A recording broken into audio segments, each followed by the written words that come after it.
Next ఇక్కడ బాపట్ల ఎవరు గెలిస్తే బాగుంటుంది? నరేంద్ర వర్మ గారు గెలిస్తే చాలా బాగుంటది. చాలా మంది ప్రజలు కూడా హ్యాపీగా ఫీల్ అవుతారు. అది కాక చాలా మంది లబ్ధి పొందుతారు. ప్రజలు కూడా చాలా బాగా ఆనందిస్తామండి. గెలుస్తారు సార్, మాకు అందరికి మంచిగా జరుగుతుంది. నాగేంద్ర వర్మ కలవాలి. ఆయన గెలుస్తాడని గ్యారెంటీగా చెప్పగలను.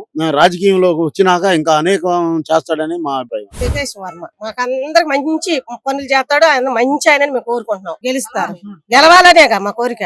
దేవుళ్ళకి కూడా మొక్కుతున్నాం వర్మ గారు రావాలి, ఎంతో మనస్ఫూర్తిగా కోరుకుంటున్నాం. గెలవాలండి, ఆయనే మాకు ఆయన మంచి చెప్తారు. మన ఏగేశ వర్మ గారు గెలిస్తేనే బాగుంటుంది. ఆయన నరేంద్ర వర్మ అన్నయ్య గారు, టీడీపీ అన్నయ్య, ఆయన గారు గెలవాల. పక్కాగా గెలుస్తాడని మేము అనుకుంటున్నాము. ఆయన చేసే సేవా కార్యక్రమాలు గానీ, ఆయన చేసే మంచి పనులు గానీ, కార్యక్రమాలను బట్టి ఆయన పక్కాగా గెలుస్తాడని మేము గెలుస్తాడనే ఉంది.